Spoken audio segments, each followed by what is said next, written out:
إن الصفا والمروة من شعائر الله فمن حج البيت أو اعتمر فلا جناح عليه أن يطوف بهما ومن تطوع خيرا فإن الله شاكر عليم صدق الله العظيم.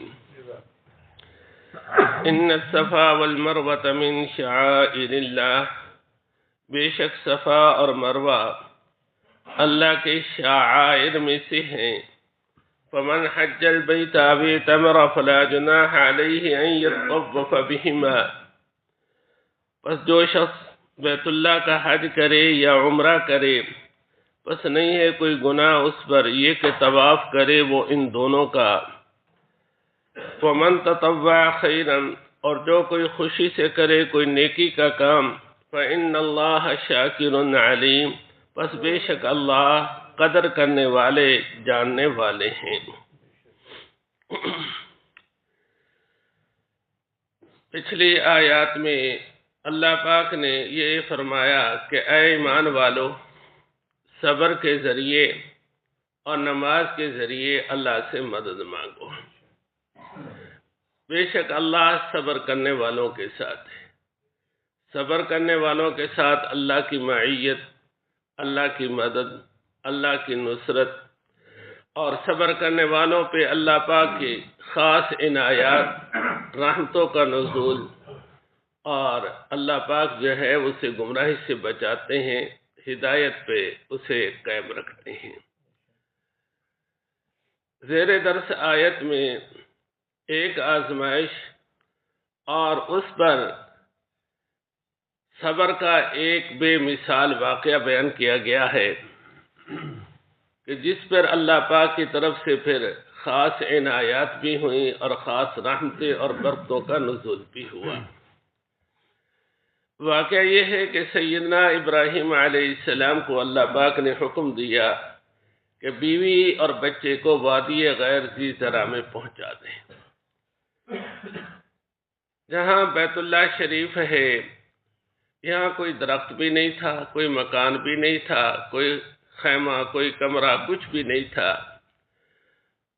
تو حضرت ابراہیم علیہ السلام اپنی اہلیہ کو اور بیٹے کو یہاں پہنچا دیا اور اللہ کی طرف سے حکم ہوا کہ واپس عراق چلے جائیں. ابراہیم علیہ السلام واپس تشریف لے گئے. کچھ مائی صاحبہ کے پاس پانی تھا، کھجوریں تھیں، پانی بھی ختم ہو گیا، کھجوریں بھی ختم ہو گئی.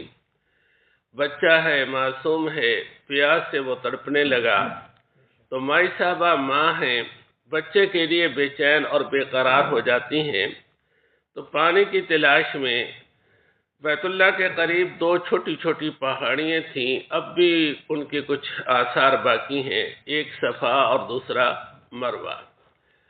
مائی صاحبہ دوڑ کر صفا پہ گئیں، دیکھیں کہیں کوئی پانی کے آثار نظر آئے، کوئی قافلہ نظر آئے، ان سے پانی لے لیا جائے. کچھ نہیں نظر آیا.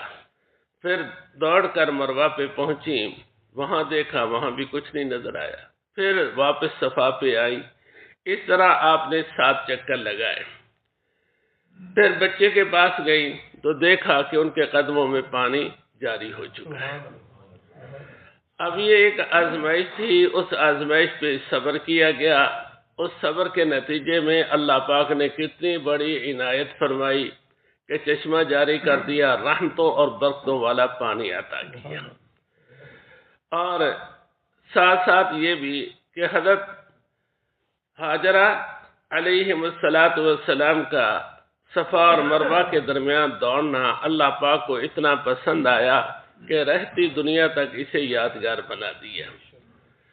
صفا اور مروہ کے درمیان سعی کرنا حضرت ابراہیم علیہ السلام کے دین میں بھی تھا، لیکن مشرکین مکہ نے حضرت ابراہیم علیہ السلام کے دین کے پیروکار ہونے کا دعویٰ کرنے کے باوجود انہوں نے دین ابراہیمی کو بگاڑ کر کچھ کا کچھ بنا دیا تھا.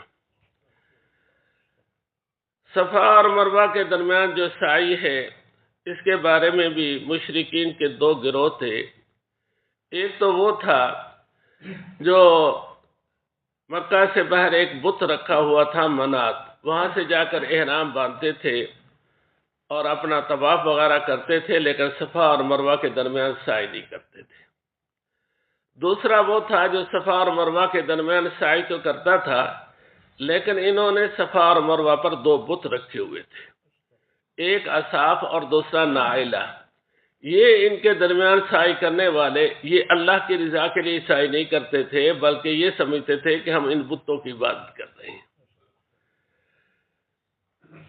جب دین اسلام آیا، بت پرستی کو حرام قرار دے دیا گیا، بت پرستی سے روک دیا گیا، تو حضرات صحابہ کرام کے ذہن میں یہ بات آئی کہ صفا اور مروہ کے درمیان اب سعی نہیں ہونا چاہیے، کیونکہ پہلے جو سعی ہو رہی تھی وہ تو اللہ کے لیے نہیں، بتوں کی عبادت سمجھ کر ہو رہی تھی، اور بت پرستی حرام ہو گئی۔ تو اللہ پاک نے فرمایا ان الصفا والمروہ من شعائر اللہ، یہ تو بہت بڑی عظیم اللہ پاک کے شعائر میں سے ہیں۔ ان کی بے حرمتی مشرکین نے کی ہے، حقیقت میں تو ان کا مقام، ان کی شان بہت بلند ہے، یہ اللہ کے شعائر میں سے ہیں۔ شعائر شاعرہ کی جمع ہے، شاعرہ علامت کو کہتے ہیں۔ جیسے مسجد ہے، یہ بھی شاعر اللہ میں سے ہے، اذان ہے، یہ بھی شاعر اللہ میں سے ہے۔ علامت سے چیز کی شناخت اور پہچان ہوتی ہے۔ مسجد کو دیکھ کر مسلمان سمجھ جاتے ہیں کہ اللہ کا گھر ہے، یا نماز پڑھی جائے گی۔ دوسرے لوگ، کافر لوگ بھی دیکھ کر سمجھ جاتے ہیں کہ یہ مسلمان یہاں عبادت کرتے ہیں۔ اسی طرح اذان جو ہے وہ شاعر اللہ میں سے ہے۔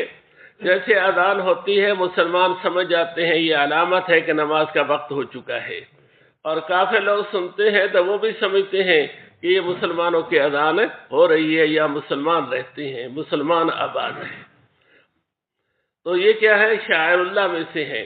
تو اسی طرح صفا اور مروہ یہ بھی شاعر اللہ میں سے ہے، کہ یہ حج اور عمرے کی علامت ہے۔ حج کرنے والوں پر بھی صفا اور مروہ کے درمیان سعی کرنا لازم ہے، اور عمرہ کرنے والوں پر بھی کیا ہے؟ یہ صفا اور مروہ کے درمیان سعی کرنا کیا ہے؟ لازم ہے۔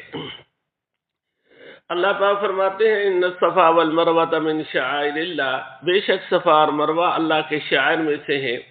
فمن حج البیت او اعتمر فلا جناح علیہ ان یطوف بہما، جو شخص بیت اللہ کا حج کرے یا عمرہ کرے اس پر کوئی حرج نہیں یہ کہ ان کا طواف کرے، یعنی ان کے درمیان سعی کرے۔ اب خیال ذہن میں آنے لگی تھی بات کہ بھئی یہ تو اتنا بڑا جرم ہے کہ یہاں بت رکھے ہوئے تھے اور بتوں کی عبادت ہو رہی تھی، اب ہم اس جیسا کام کریں تو اس کی کہاں گنجائش؟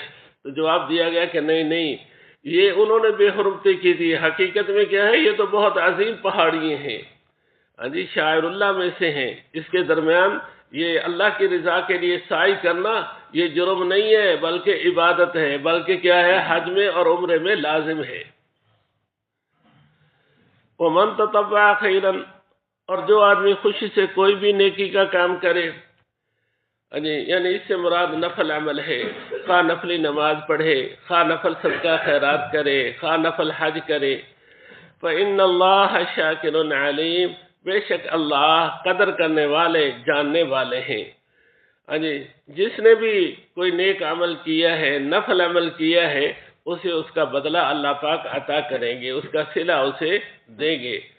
ہونا کیا ہے چاہیے کہ خوشی سے ہو اور اللہ کی رضا کے لیے ہو، دکھلاوے کے لیے، ریاکاری کے لیے، کسی اور مقصد کے لیے نہ ہو۔